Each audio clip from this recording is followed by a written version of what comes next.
You know, we still need the stories, whether we read modern novels or not.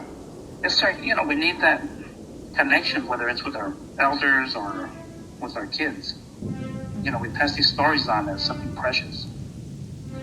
For me personally, it's probably just the unknown.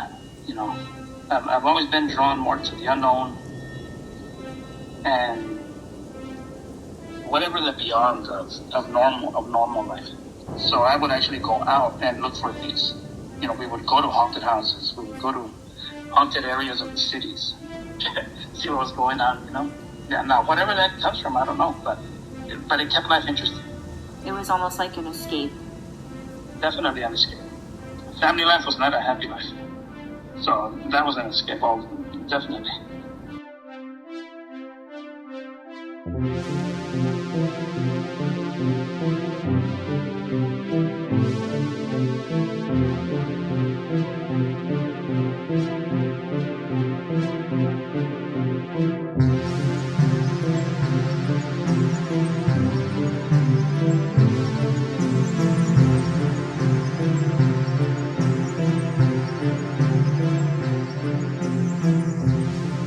Hey, welcome to the Floaties for Krakens podcast. I am your host, Camille Maria Costa, and it is a brilliant day to be monstrous.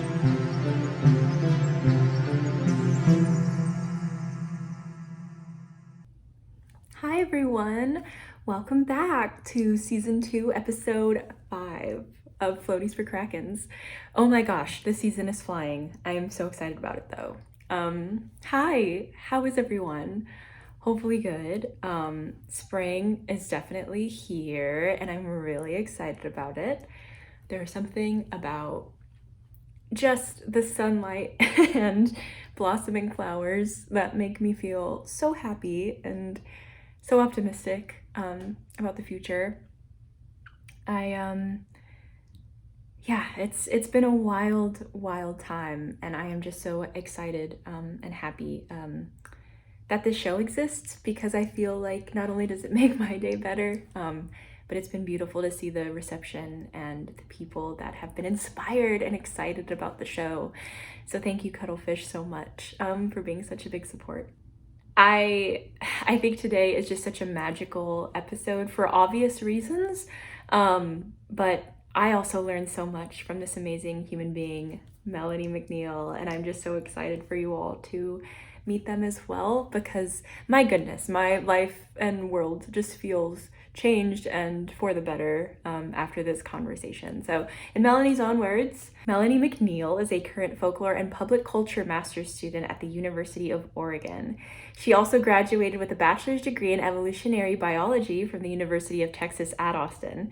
She is writing her thesis on supernatural personal experience narratives found in podcasts and the process of creating and transmitting folklore. Freaking amazing. She can be found knitting, reading fantasy novels, or playing Dungeons and Dragons as a fairy, of course. Gosh, this individual is so amazing. Melanie, you're so incredible. You're so wonderful, and I am just so lucky and thankful that I got to speak to you. And I think today's episode will really challenge people's perceptions on this idea of magical and the mystical. And ladies and Cuttlefish, let me introduce to you Sandboxes for Fairies. I almost forgot. I kind of wanted to explain. I typically don't explain the titles of these episodes, but I kind of wanted to a little bit today. For those of you that may not be aware, the word sandbox is actually a gameplay element in the gaming world that basically puts the creativity into the player's hands. It's this idea of anything is possible. Go explore. Be in control of you and have fun. So sandboxes can mean a lot of things. And I think you'll find that out in this episode. Have fun. Be yourself. Do the thing. Be you. Okay, bye.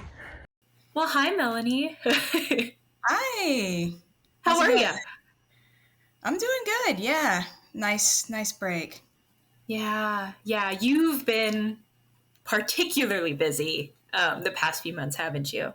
Yes, definitely. Oh Definitely. my gosh. Well, tell everyone who you are. Why have you been so darn busy over the past few weeks and months and years? Yes. Well, I'm a second year master's student at the Folklore and Public Culture program at the University of Oregon in Eugene. So I've been working on that Yeah. for about a year and a half now. Been teaching some, been TAing some as well. So Yeah. yeah, that's kept me quite full up in my schedule. Oh, I bet. What do you teach in TA? Well, I TA'd a class about like fairy tales and technology last term, or in the spring What? term. Yeah, it was pretty awesome. We talked That a lot sounds about the great. Grims and then like AI and how that relates and like all Yeah. that good stuff. It was fascinating. I really enjoyed TAing that class. How fun. That seems really cool. Yeah, That's yeah. And then great. right now I'm just teaching writing composition to a bunch of freshmen, which is its own joy, you know. I bet it has its moments, but I'm sure it's a good time. Yeah, Did you? it's very different. Sorry, I didn't mean to interrupt you. Did you like take a lot of literature class? Did you major in literature or English or anything or minor in it at all in your undergrad? I was actually a biology undergrad. I have my degree in biology, Oh my specifically gosh. evolution, but Cool. I minored in anthropology and history, and I almost minored in Wow. religious studies too. Of So I course you took a did. lot of those. Yeah, I took a lot of those classes alongside my biology classes, and that's really what got me into folklore. How fun. That is so cool. Were you also like many of us and didn't know that like folklore existed as a academic venture? Exactly. I was in this capstone class for it was called like religion, paranormal, and the supernatural or something. And Fun. we were reading about Yetis, and I remember going, I can't believe that there are people who get paid to write about this stuff. I want to do that. And like the Yeah, next day I was Googling grad programs in folklore. Like it I just love it. enchanted me. I love it. That's a beautiful word for it. It's so exciting when you see that niche thing that you're like, holy moly, like I can dedicate my whole life to just that, like just learning, writing, exploring, researching that specific topic, and I think that's really cool that it found you that way. Yeah, I mean, I've always, well, since I've joined, I'm like, folklore finds you. You know, there aren't many folklore Yeah. undergrads who come in through it all the way. I mean, Yeah. all my cohort members are from different disciplines, and I really love that everyone has their unique perspectives. And so many different, like, they've all researched and studied vastly different things, yet they're all interconnected in some way. And Exactly. it just, Yeah. right, like it's so cool and they're so smart and it's so fun to see like what you can do not only with like a degree in folklore, but like I don't know, like there are so many fun projects and pieces of research that you can accomplish just because you've met these people or have connections with these people, you know what I mean?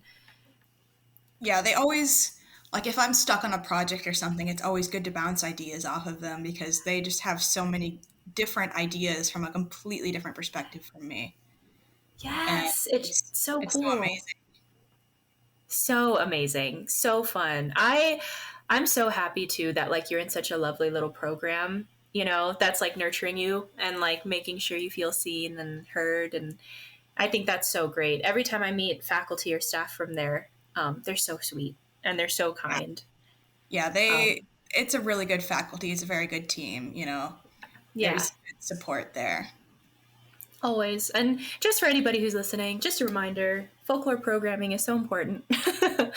It's so Yeah. important and necessary, and it exists and it's real, and there's students that attend these things and they dedicate their lives to these things. So I just feel like that's always necessary to say because people don't think not only does folklore like in the academic sphere not exist, but the students don't exist and the learning doesn't happen and XYZ. So It Yep. deserves funding.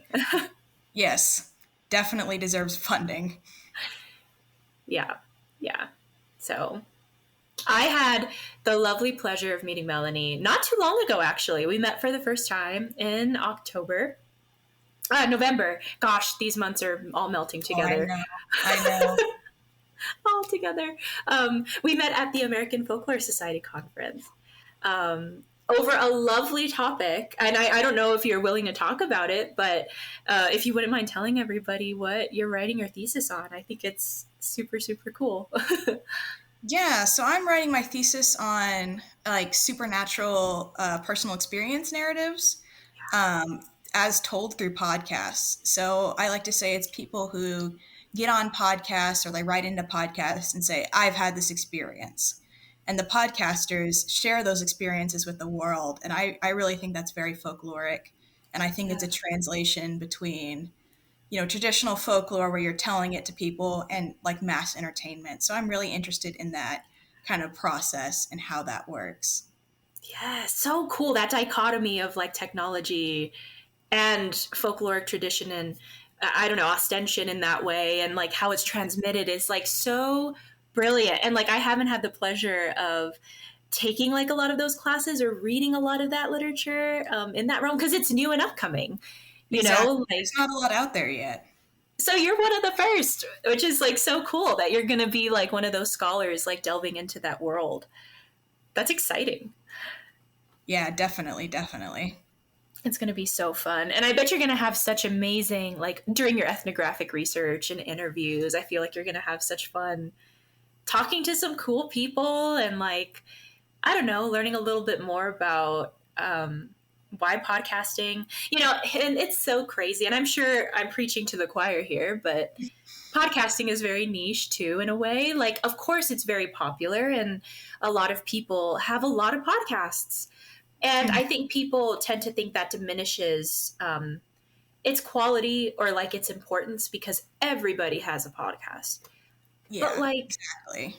I don't know. Like, I think it's pretty awesome that people have that ability and that medium now to like talk into a microphone in which people will listen for the first time, you know, especially in the supernatural realm. I mean, I can't imagine how many people get disbelieved or put down because of these crazy things that they experienced or believe, you know, and podcasting is a safe place for a lot of individuals, you know, just one-on-one or whatever it may be to be like, this happened to me. I believe in this. This is my safe space. I like this stuff or whatever, you know? So I think it's great. I think your topic is brilliant. And I know it's going to be a lot of work.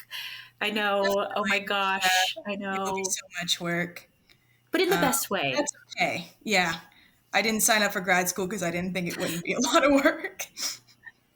I'm so glad you say that because I didn't know. So Yeah. Yeah. all worth it. It's going to be so fun. And then I don't know, I'm just like maybe you'll start a podcast of your own one day because I think that'd be cool too. Yeah, I've definitely thought about it, but that's a long way away. I think I need to have more energy once I graduate maybe. What a mood. Like let me take a breath and like have a healthy meal first and then Oh, we could get to that point. Yeah. Well, that's lovely. Okay, so that's kind of how folklore, at least academically, found you. But I'm curious, Melanie, how did the spookiness or like that supernatural world find you? Whether it was like as a young child or maybe later in life, like why are you so drawn to that world? well, I was always like kind of I guess you'd say like a weird kid. I always had that overactive imagination. I read a lot of fantasy books. I checked out a lot of Greek mythology picture books from the library. Yes, I think that's yes, the story for a lot of folklorists 'cause it's like these are so cool. And right. um, anything out of the ordinary was so fascinating for me. Yes, Even if it was a bit scary, at times, just because, it's meant to be a bit spooky. But yeah, like, I just remember, like, I'd seek out these weird stories and these traditional stories and try and I don't know, like incorporate them into my own kind of imaginary world where I would Yeah. have these characters and I'd play with that at recess. And Uh, that was kind of my introduction to the spooky, I'd say. how beautiful.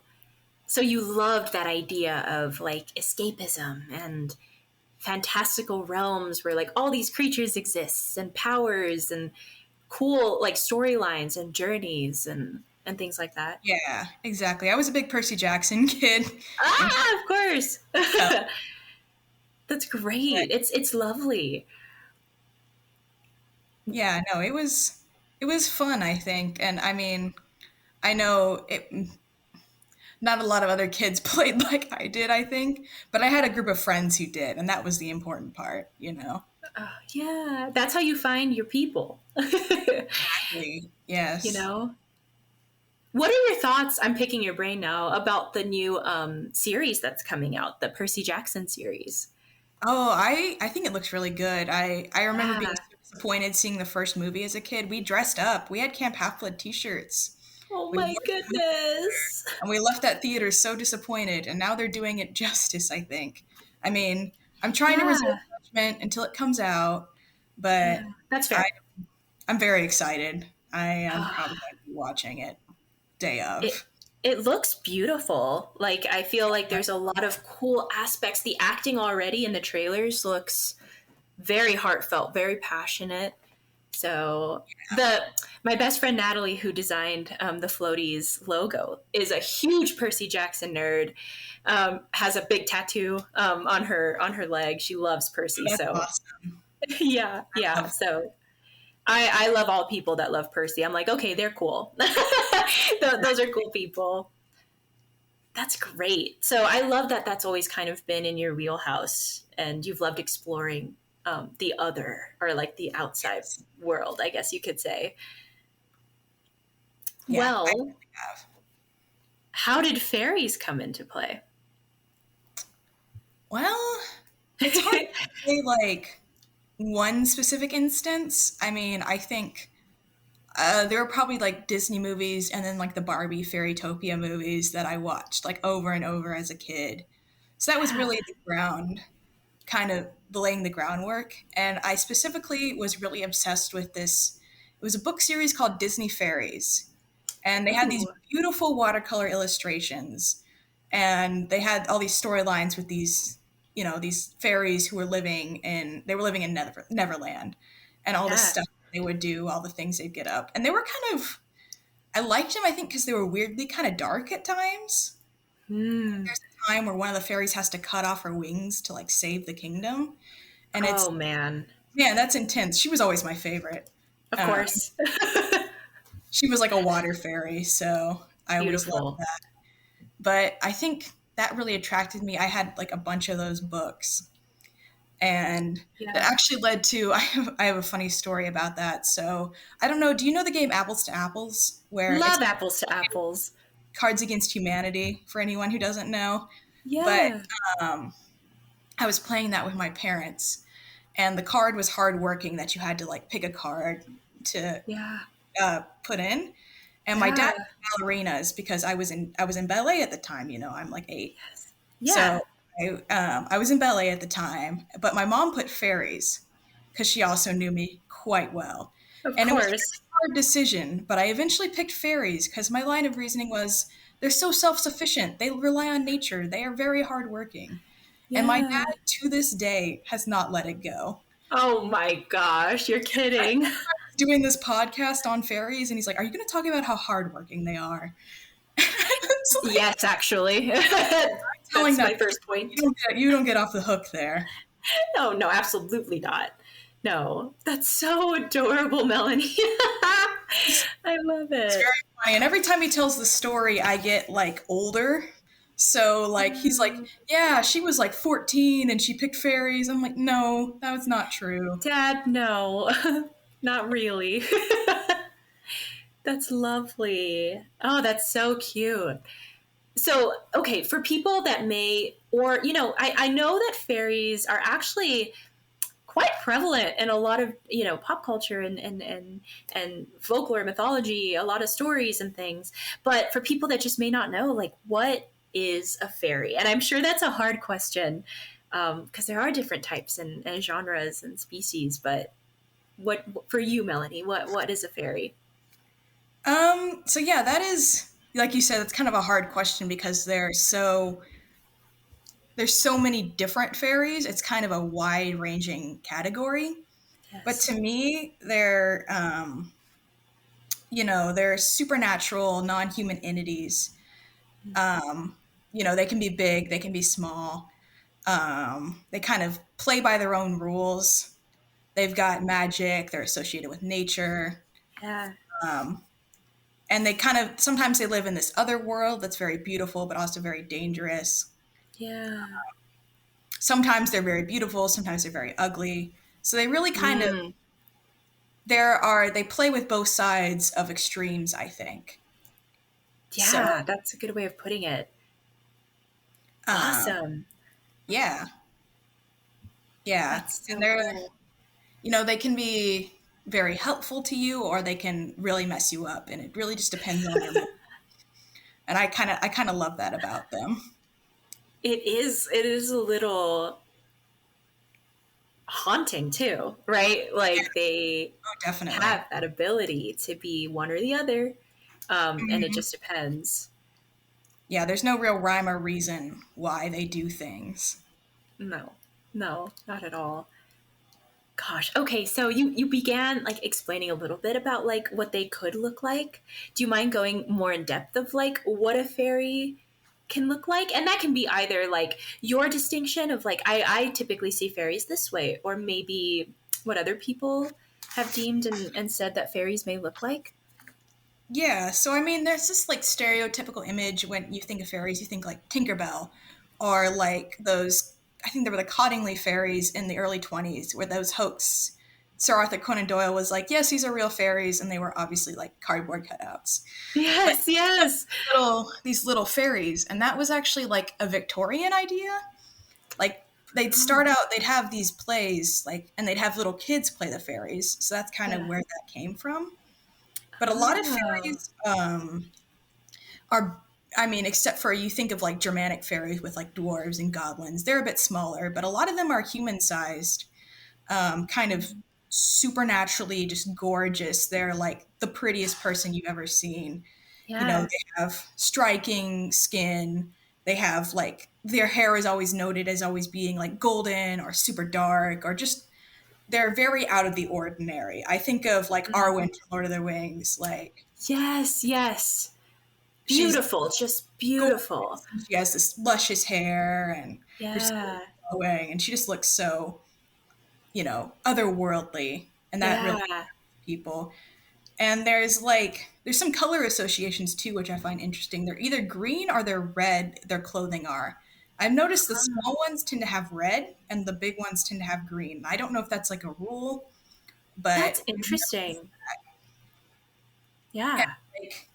like I said, there's not usually like an average looking fairy. Like either you've got like the kind of ugly little goblin fairies, or you've got like the beautiful Irish queen fairy, you Yeah. know? So, Yeah. Two extremes. yes, exactly. Interesting. So they range. It just depends. Does it depend, would you say, also like cross culturally, Melanie? Like depending on like region, or because I'm sure, right, fairies are in multiple cultures, like there's different versions. Oh, yeah. Yeah. I mean, there are fairies across the world, but I would say I only really know much about the European fairies. I don't want to speak for Yeah. cultures, but like, That's fair. European fairies are a kind of a wide ranging bunch. I mean, Yeah. like, you've got like there's the Norse like the Tomta, which is what we think of as those little gnome guys, Oh, okay. and those are still seen occasionally today. Yeah. There's a great paper, and I can't remember who it's by, but it's about belief in Tomtas, and like I think it was Sweden. Okay. People still see them today, but they're like little gnome. They're dressed in gray. They've got big beards. That's so cute. Whereas Yeah, and then like the Germanic ones tend to be a bit more stocky, a bit more hardy, and I'm sure that speaks to Yeah. climate and the relationship with the land. Nature is so Mhm. important to fairies Yeah. that that really makes a difference, I think. Yeah. Yeah. Their environment, they like really, and you're right. Like, I guess I never really thought about it that way. But I don't know what this means, but like, I'm sure you can relate, Melanie. Like, as a kid, and still to this day, I've always been really obsessed with categorization in general, but like, I don't know, like you were mentioning, right? Your favorite fairy was a water fairy, and like how they have like different variations depending on, materials of the world or of nature or, you know, emotions. They can be different colors based on their emotion, things like that. Yeah, And I think fairies are a beautiful example of that. yeah, They're categorized in such a way that like their whole personality becomes either their environment or the stressors in their environment or what they use for survival or how they defend themselves or how they go about their journeys, their life, which is so cool.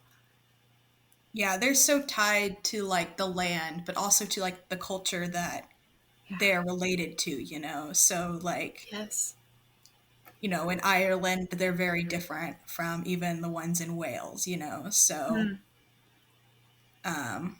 and then there's like household spirits, which are tied to the land directly, but of like a farm, or a field.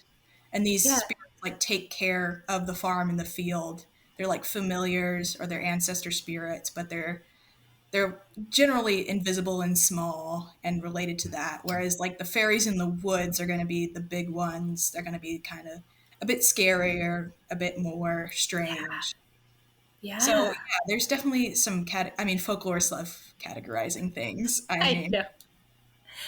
I know. Even like, it's so funny too because I hate defining things, but I love categorizing. I don't know what that means, because there's so many different ways to define stuff.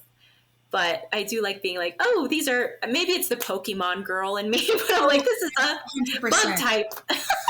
Yes, and I mean, there's even a fairy type now, which is my favorite, Yes. unsurprisingly. So yeah, So I love. cool. Yeah, Pokemon was definitely a huge influence in me. So So transformative. Yeah, same. Absolute same. Hmm.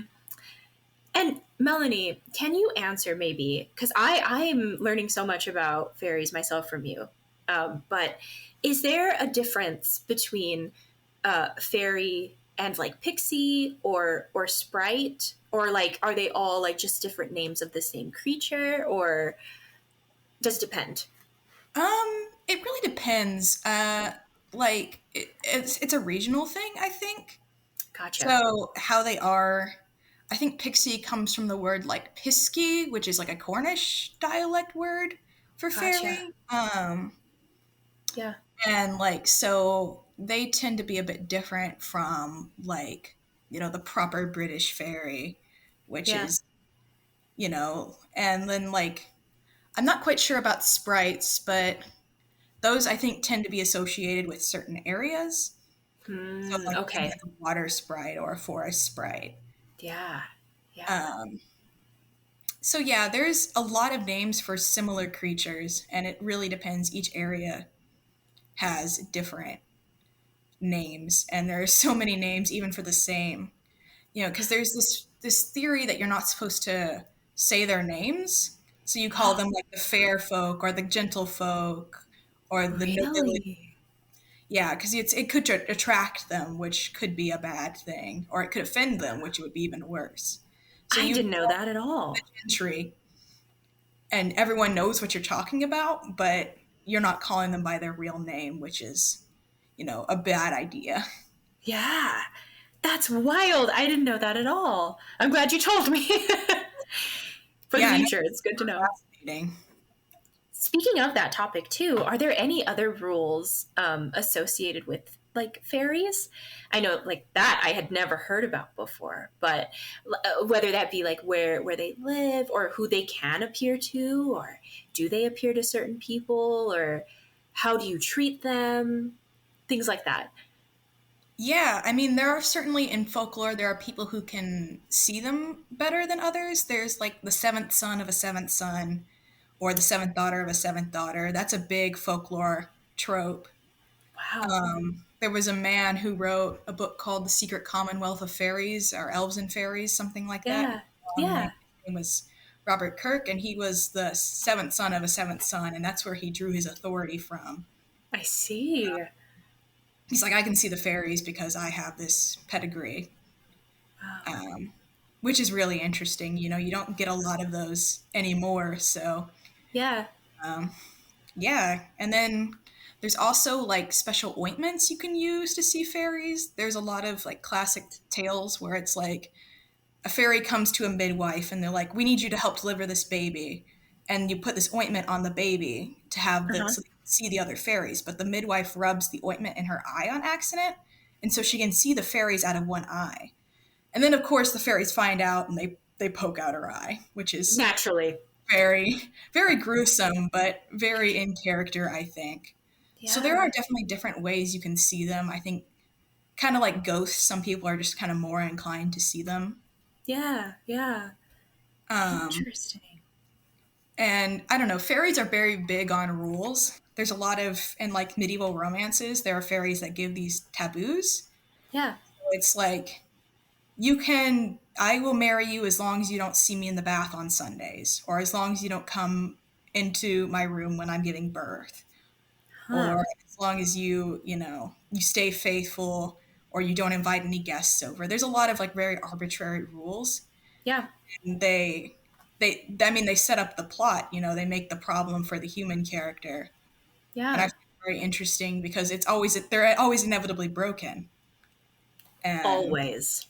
yeah, otherwise there wouldn't be a plot. But Exactly. Exactly. I'm fascinated. Why do you think they're associated with so many rules, Melanie? that's a really good question. I mean, I think it's because they're this kind of semi-divine other creature that we want to kind of place them on this other level, and maybe, I mean, they're this other, right? So like, I don't know, so their rules are going to be other, they're going to be different, and they're going Yeah. to be hard for us to explain. Yeah. um Yeah. I don't know, that's a complicated question for sure. Sure, but I think you answered it beautifully. It is complicated, and I think it's interesting because in many of the stories or movies or shows that I've seen with fairies, um, it really shows kind of the disconnect between the human collective and the fae, in the sense that in a lot of the time, like in a lot of these stories, humans can't take no for an answer, Hmm. because they want power or they want their way, and often end up breaking these rules. And it turns terrible, often leading in death, Exactly. and Yeah. I think it's a wonderful commentary on just like consent Hmm. and understanding rules mean rules and no means no. And I think a lot of humans don't understand that. They don't get why they can't do some things. Um, Yeah, it's a I mean, huge moral.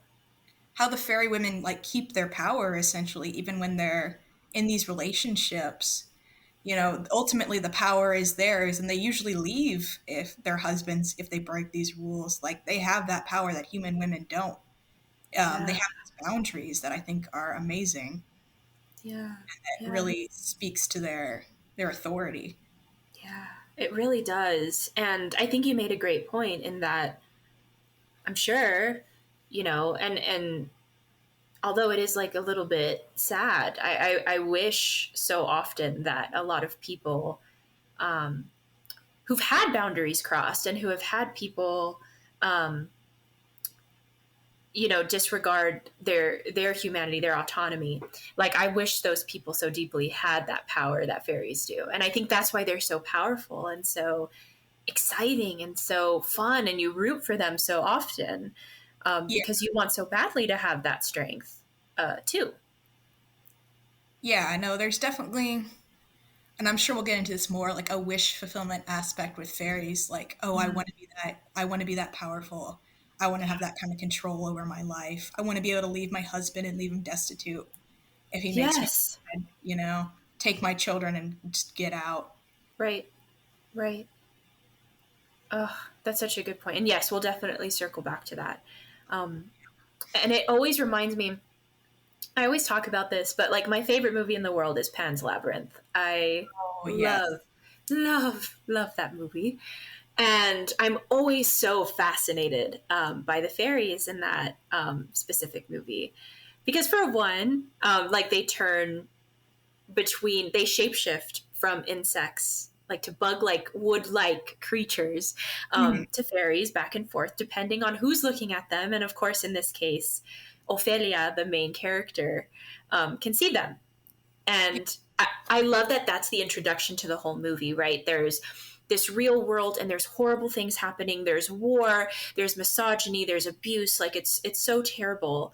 And then this little bright girl is like, that bug is following me, and I sense something spiritual and exciting, and I want to follow that bug. And that bug not only turns into a fairy but leads her into an entirely different realm, an entirely different safe space. um, and I always found that so beautiful.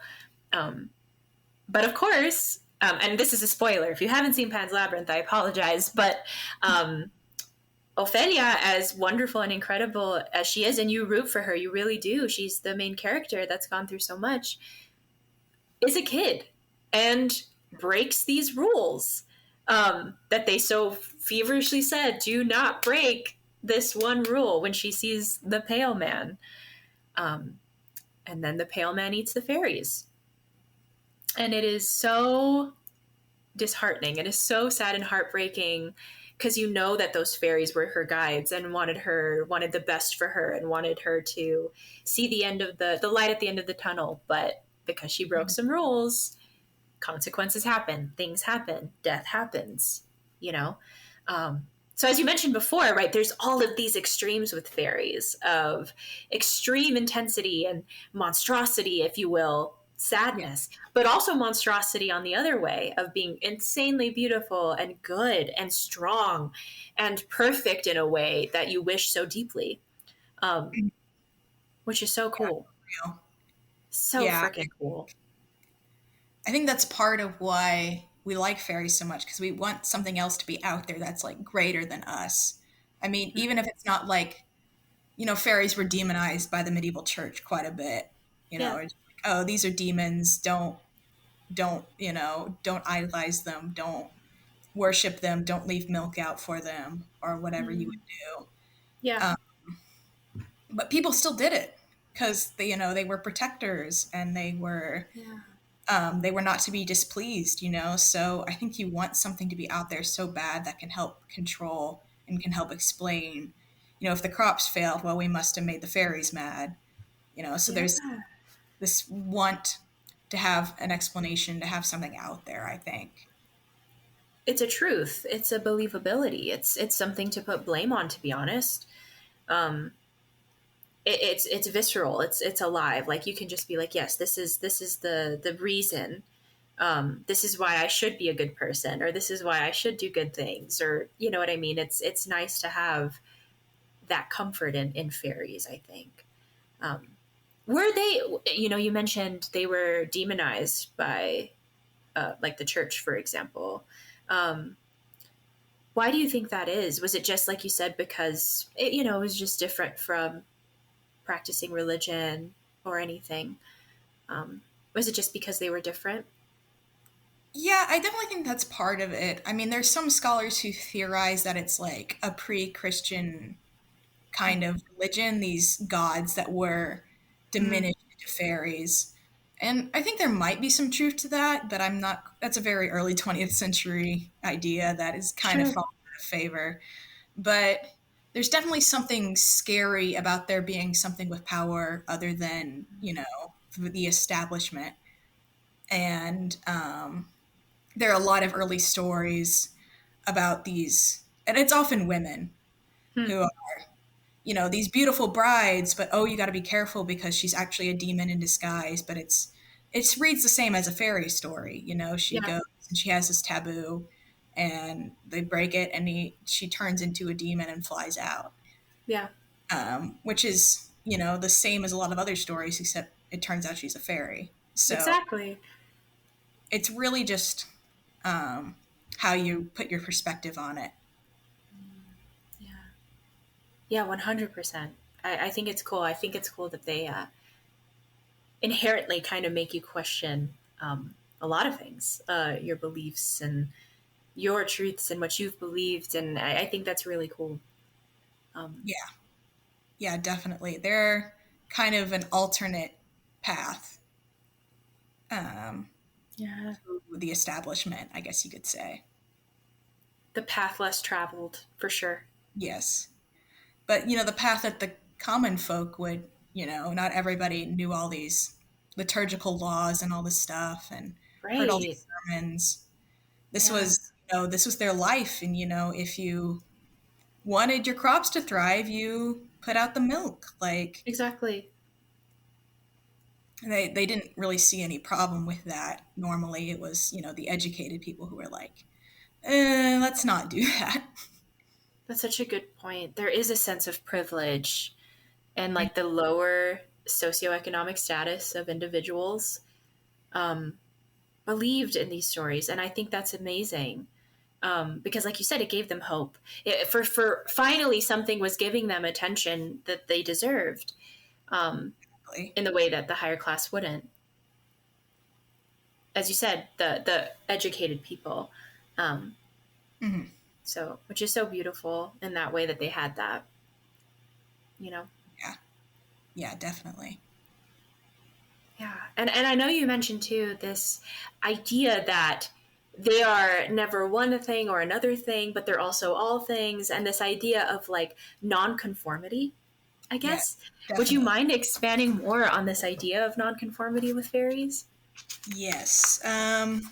So like, I mean, as far as like gender goes, I mean, I think it's very interesting because they don't, they play with it more than they outright subvert it. There's very few, at least when I'm thinking like medieval romances, stories where, the woman puts on a set of armor and goes and fights for her human lover. But at the Yeah. same time, the women usually have the power in the relationship, like we kind of mentioned earlier. They're the ones who bring the prosperity, they're the ones who build the castles, and they Yeah. do all these amazing things, and they have these boundaries that Yeah. are that women didn't get to have. um, and I have this I love this story. There was this Irish goddess, and I'm probably going to mispronounce it, but like Macha. Uh, Yeah. she was a goddess, but also kind of a fairy. Cool. And she basically, her husband, the taboo was the husband wasn't allowed to brag about her. But one day he was like, "Yeah, my wife could outrun the king's horses while pregnant," and she did. Of course, she Yeah. leaves after this, but I just found that so badass that she could just do Yes. things so unexpected of a woman, and almost masculine in that aspect that they Mm-hmm. do. Yeah. Um, and I think there's a lot of stuff that a modern author could kind of dig into Yeah. with kind of nonconformity and gender that I haven't really seen yet in modern fairy stories. But like, Mm.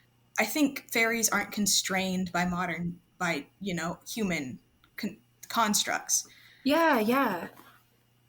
If they wanted to have their own genders, they would. I mean, it's kind of a projection of our own status onto these fairies, and onto these stories about them, Yeah. making them certain ways.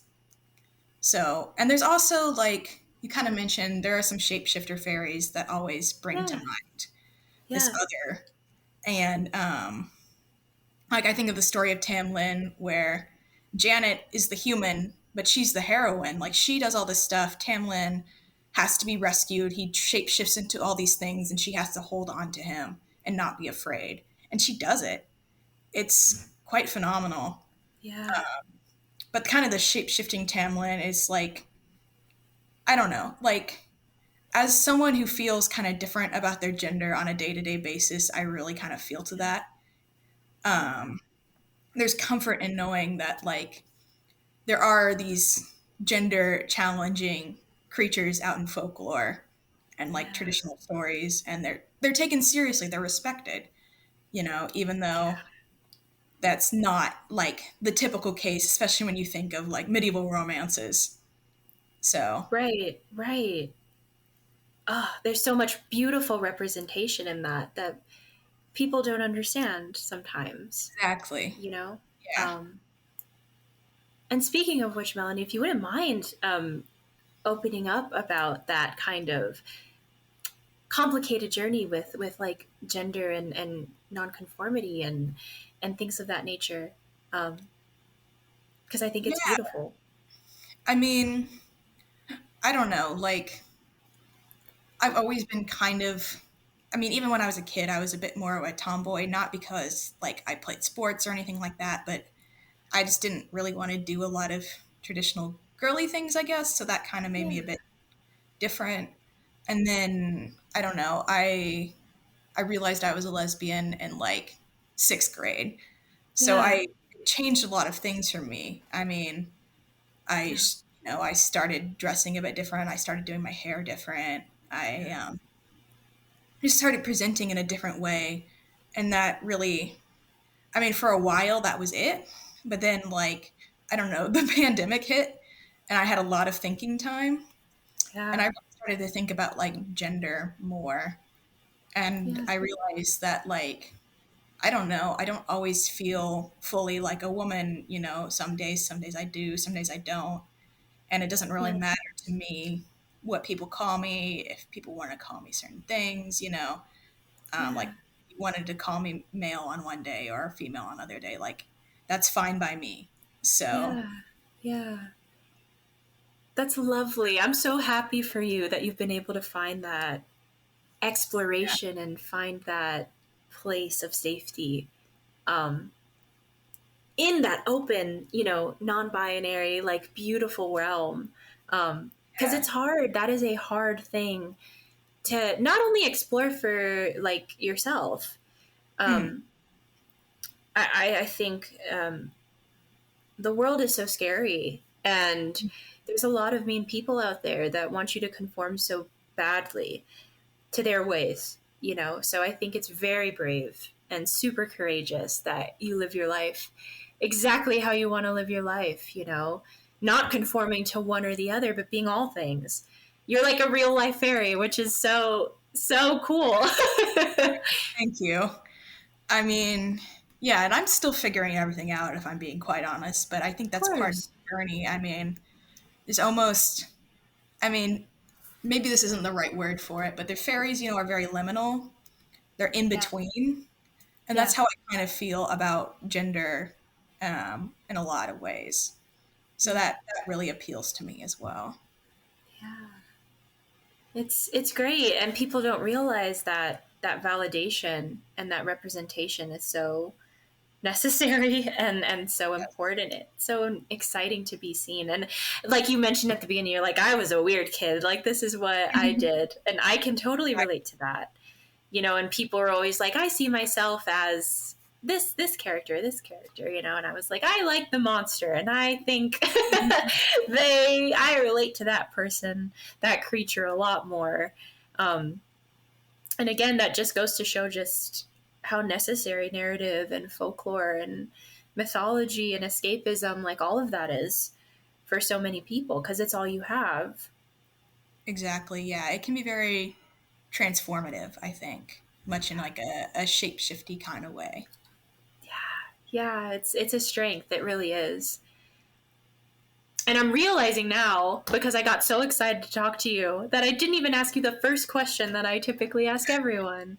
Oh Hello, yeah. Camille. And it's important because I want to know, but I'm going to jump all the way back up to the top. But Okay. in your words, what do you think a monster is?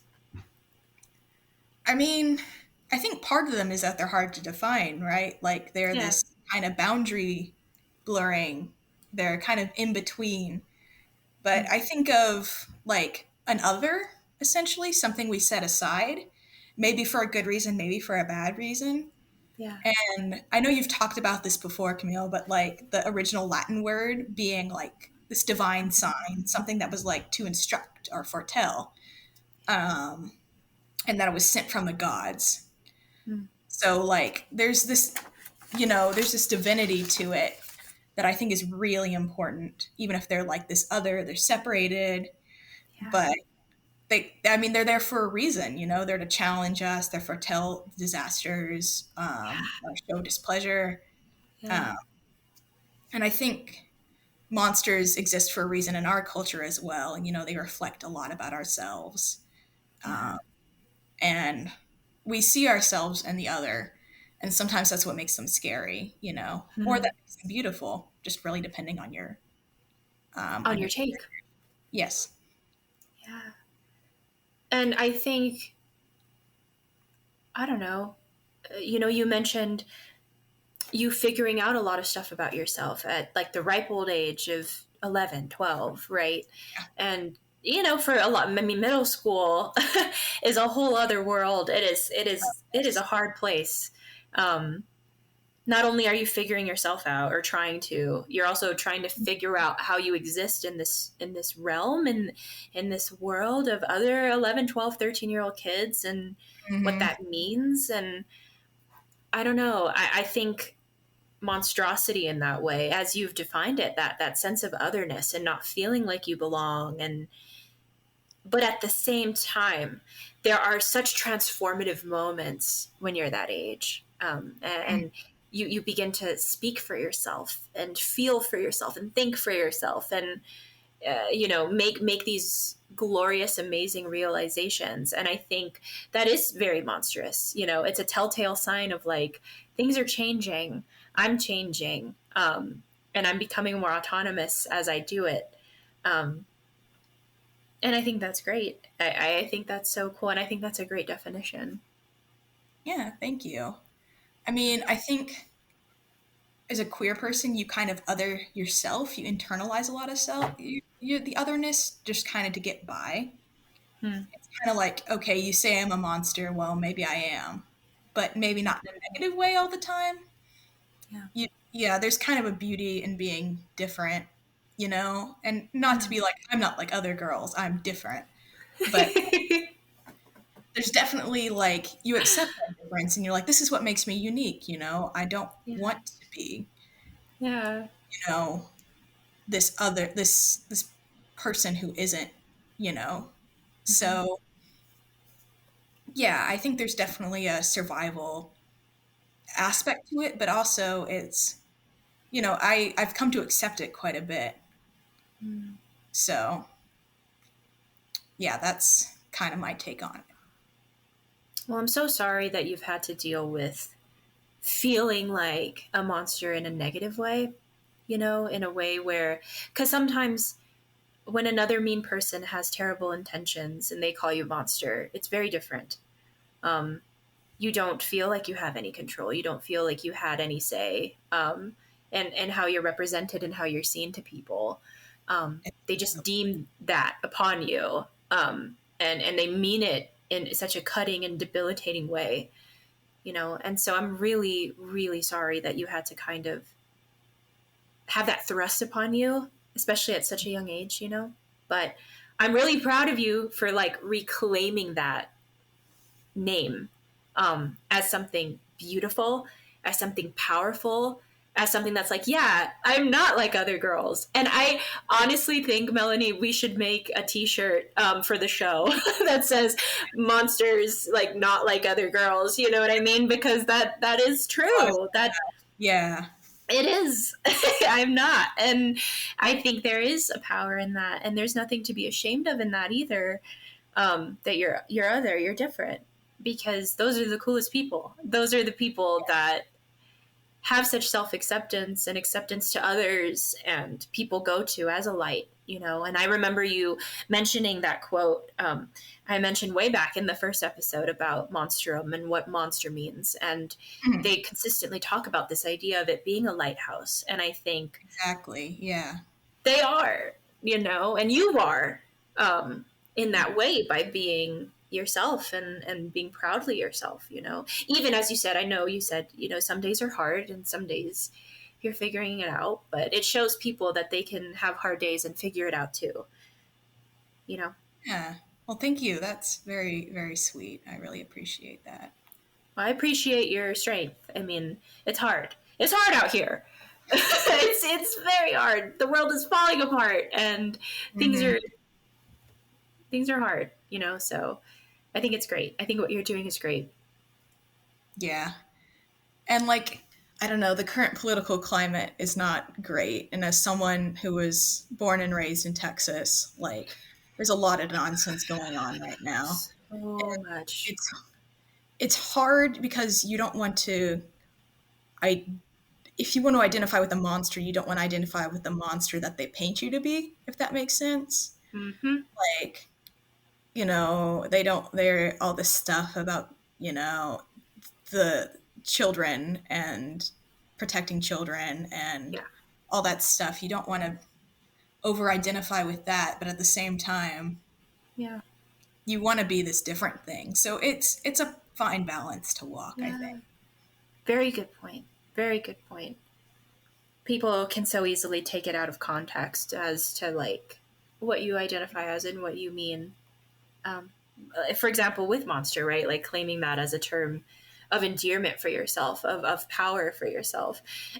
It's very different when other mean people use it in a negative way.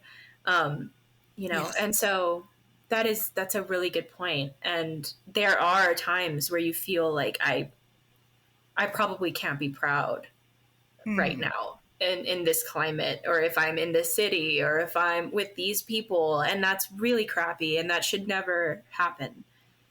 But you're constantly navigating, you know, that line, as you said, that fine line of like, who can I be today? Who am I allowed to say that I am today? How can I approach this today? Which is Hmm. exhausting, Oh, it is. Yeah. And I right? mean, the nice thing about living in Oregon is that day to day, that's usually not an issue. But when Good. I come down to Texas, I do have to think about, like, Yeah. okay, like, what gas station is safe for me to stop at on the way to Austin, like, Yeah. just like just stuff like that. I don't think other people have to think about as much, Oh, but it's there are good and bads to being an other, I guess. yeah. Lovely point. You're right. It's not always one or the other. Again, like a fairy, I guess. Exactly. It's sometimes you're seen as a monster, and sometimes you're seen as the only thing getting out of you helping you get out of a terrible thing.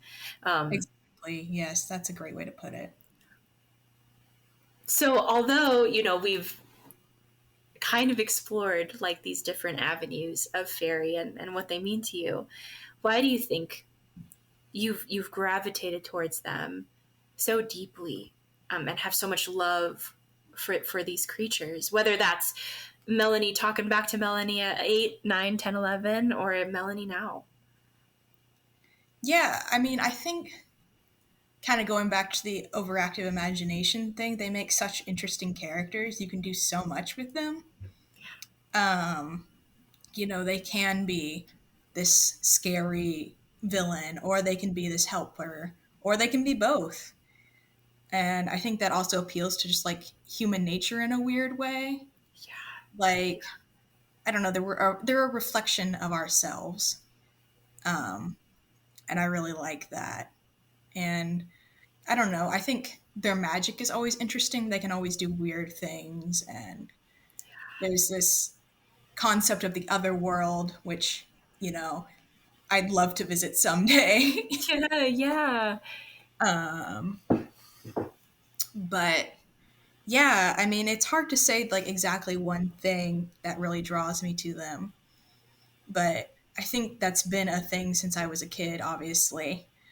yeah. That I just I think they're just super neat. And so it's hard for me to define, if I'm being quite honest, but That's fine. Yeah. Especially since they've done so much for you in so many yes. different ways, you know. And you mentioned something too, which I do want to ask. Um, because I actually don't know what a fairy circle is and like what a fairy circle Mm. entails. I've seen those like out in the forest, in the woods and things. Um, but if you wouldn't mind explaining that, because I'm also curious, like if people were to want to see fairies or you know, kind of connect to that world a little more, is there a way to do that? Is there a way to go about that? Yeah, I mean, the fairy circles are basically like circles of mushrooms, and there's Ah, a scientific explanation for it, but that's no fun. yeah. And like basically, it's where they go to dance, or it's an entrance into their other Mm. world. And so, if you go in them, you can usually see the fairies as they dance, and then they usually are like, "Whoa, you can't see us!" And sometimes bad things happen. Or if you enter their other world, there's all this feasting and dancing, and everyone's having a good time. But Yeah. then you leave the fairy ring and you find out that 200 years have passed because time works differently for fairies. And sometimes, like, people leave Oh. the fairy ring and like crumble into dust because it's been Oh my that god. long. Oh So my you got to gosh. be careful with those. That's good to know. That's good to Yeah. know. Is Yeah. there a safe way to learn more about fairies, would you say? Hmm. Or to I respect them mean, more? always trying to keep them on the good side, like Yeah. not saying their name or referring to them with honor. A Right. lot of people would leave like milk out for the household spirits, or like Mm, make, you know, they'd leave bread out in the field, or yeah. they'd leave little things for the fairies. And they'd always respect them, like going through their woods or something. So just being really respectful, and sometimes they might approach you, Yeah. or give you a magical quest or something. I don't know, but You never know. hard to Just tell. depends. Yeah. That's so cool. Okay, good to know. I'm keeping a mental note of that. Definitely. Yeah, yeah. No, Okay. it's interesting. It's very hard to.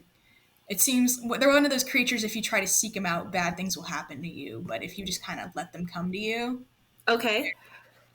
that's a bit more, uh, a bit more fortuitous than maybe Gotcha. trying to seek them out. Good to know. Good to know. Just let them be. And if it will be, they will come. Yeah, exactly. And I think there's a lot of folklore creatures like that. Oh, yes, of course. And I love it. I mean, it kind of reminds me like all these creatures are like the cat of folklore world, right? Like this idea that cats often will not come if you call to them. They have their own agenda, their own mind. They do what they Yes. want. But every once in a while, a cat will come sit upon your lap and you'll feel chosen. And I feel like fairies are Oh yeah, and they've very got much like that. morality, right? Like cats do what they want, fairies do what they want. You can't figure Yeah. out why. No, no. But you coexist with them and you're like, okay, great. You live under my roof. So Yep. that's interesting. Yeah. Yeah, definitely. Well, Melanie, in your opinion, do you think that a fairy is a monster? Why or why not? I mean, my first instinct is to say yes, Yeah. because if you're looking at like the pop culture definition of monster, they are, we've talked about how scary they can be. They can torture Yes. people for fun, they can kill people for fun, kidnap children and leave wood planks in their place. Yeah. Like, so that definitely, I think there's some horror aspects there that are really underutilized. Right. But if we're talking about like the monstrum, like they are, they come to instruct, they come to foretell. There is this semi-divine nature. Right. Um, there are stories where like the common medieval belief was that they were neutral angels, so they were not good enough for heaven, but they were too, or they weren't bad enough for hell. So they were forced to be on Earth. So there is this religious aspect to them. You know, they are semi-divine, Yeah. one way or another. So I think there's that aspect to them as well that makes them that kind of monster. Yeah. Interesting. Great. Okay. Well, on that same note, too, do you think fairies are scary? And that can be your own interpretation, or maybe if they're seen as scary to the public. I mean, I think not to the public, at least not to like most non-folkloric people or Yeah. people Yeah. who are really interested in that kind of folktale, like I was when I was a kid. Yeah. Yeah. I think there's a potential for fairies to be really scary because they have this other morality. They don't think like us. They're kind of like an alien or like a Lovecraftian monster. They just don't think the same way that Yeah. we do. I mean, usually. Right. And they can just, if they want to kidnap your child, they will, you know, and that's, you know, really scary to me. Yeah. Like that they could just do that. Or they could, Yeah. you know, curse you to wander the earth for the rest of your life because, I don't know, no reason. Because they can. Mhm. So, Yeah. like, but I mean, the popular culture, you know, they are like Tinkerbell or maybe even Morgan Le Fay if you really got into the nitty gritty. But like, Interesting.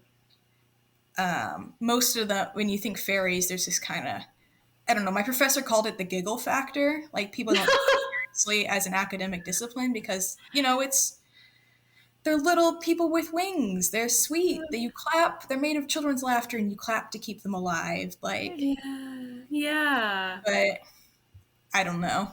I think fairies have the potential to be really scary if they want to be. And I think it's even more hard hitting with, like you mentioned, your professor, the giggle factor, when creatures, monsters, individuals, people, humans, right, have this overall sense of like, oh, they seem very good and kind and fun and exciting. Mm-hmm. But when they turn on you, it is like so much more terrifying and so much more scary and painful. When you're their victim or you're attacked by these individuals, it hurts so much more than it would like, oh, that monster is just growling all the time and angry and scary and rah, rah, rah, like you expect it. Yeah, But, exactly. There's this dual nature to them. That's yeah, what makes them kind of frightening to me. way frightening. That could be scary for sure. Yeah. Well, why do you think monsters in general, whether that's talking about them, their representation, why do you think monsters are so important to you, and to everyone?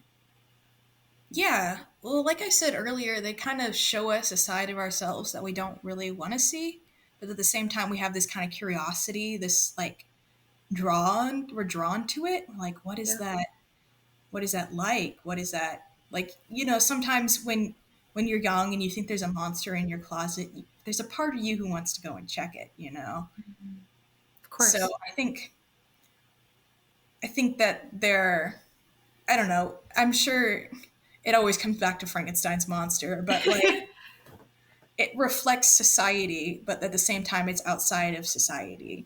Good So point. we Yeah. want to tell the stories because we see ourselves in it, you know? We see the victim and the aggressor in the same kind of person, and we're like, okay, we all have that capability. Yeah. You know, we want to be seen even if it's sometimes not the prettiest reflection, I guess. Brilliantly said. Yeah, absolutely. It's interesting to see that duality, and you realize you have that within yourself, and it just depends on what you choose to act on. Because you're right, we kind of all have that. We kind of all have the ability to be monstrous at the drop of a hat, whatever that may be. But that can also be good, depending on what you choose. So Yeah, exactly. Yeah. good point. Okay, Melanie. Well, last question, unfortunately, but whether you're there in Houston and, you know, with your parents in their house, or you're in Portland, you know, you just finished writing or reading for class, and a fairy appeared to you, what would you say to them? Let's see. Well, first off, I think I'd show it like proper respect, you know, just be like, oh, you know, I'm so excited to see you. You honor me with your presence, that kind of stuff, you know. Yeah, Make sure yeah. that I'm not on their bad side and Yes. they don't curse me or whatever.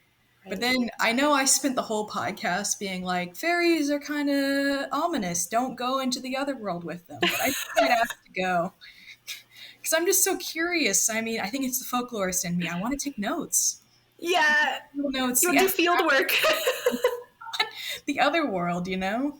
Yeah. So I'd love to see like that magic and that place and just a bunch of fairies chilling. I think that would be great. Become their friends. Yeah, exactly.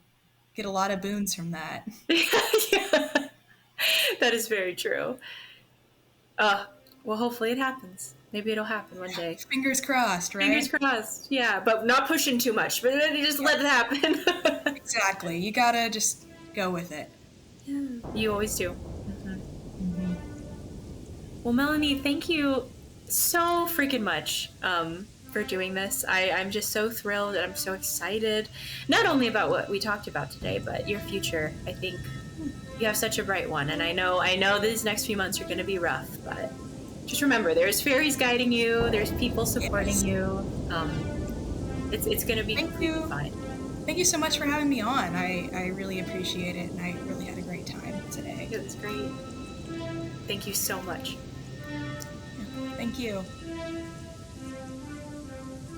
This episode of Floaties for Krakens was written and produced by me, Camille Maria Costa. A big thank you to Melanie McNeil for such a lovely interview. And a huge thank you to Natalie Hedberg for designing such a phenomenal logo. And music for the show is also written and produced by me, with a special appearance by my tata, Toby Acosta. Thank you all so much for tuning into today's show. It truly means everything. If you have questions or curiosities about the research or media referenced in this episode today, everything will hopefully be in the description box. You can find us on our website and our socials, links in the descriptions as well. Anyway, thanks again for being here, everyone. And just a reminder, it's okay to be afraid of the monster, but it's also okay to love the heck out of it too. Keep being monstrous and keep shining bright.